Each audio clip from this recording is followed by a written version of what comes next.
கண்ணனை எப்படியாவது நம் அணிக்கு கொண்டுவர முடியுமா என்று நினைத்தான் திருதராஷ்டிரன். நிறைய தங்கம் 4 தீவு, இந்த நாடே உன்னுடையது என்று சொன்னாலும் தப்பில்லை. அவனுக்கு வேண்டாம், நம்மிடமே தந்து விடுவான். சஞ்சயனை துவாரகைக்கு போக சொன்னான். உனக்கு வெளிக்கண் தான் இல்லை, அகக்கண்ணுமா இல்லை, கண்ணனை வாங்க முடியுமா என்றான். ஹஸ்தினாபுரத்திலிருந்து துவாரகைக்கு புறப்பட்டான்.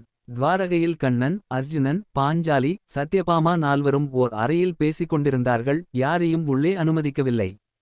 சஞ்சயன் வந்திருக்கிறான் என்று காவலாளி சொன்னதும் உள்ளே வர சொன்னான் கண்ணன். அர்ஜுனா, என் மடியில் படுத்துக்கொள் என்றான். அர்ஜுனனிடம் ஒரு காலை பாஞ்சாலி மேலும் மற்றொரு காலை பாமா மேலும் போட சொன்னான். சத்யபாமா எதற்கு என்றாள். சொன்னதை செய்யுங்கள் என்றான் கண்ணன். சஞ்சயன் உள்ளே வந்து பார்த்துவிட்டு திகைத்துப் போனான். திரும்பி வந்த சஞ்சயனிடம் திருதராஷ்டிரனோ என்னாச்சு என்னாச்சு என்று கேட்க, கௌரவர்களின் அழிவு உறுதியாகிவிட்டது என்றான் சஞ்சயன். கண்ணனுக்கு அர்ஜுனன் மேல் இருக்கும் நட்பை பார்த்தால் இந்த பதிலை தான் சொல்ல முடியும்.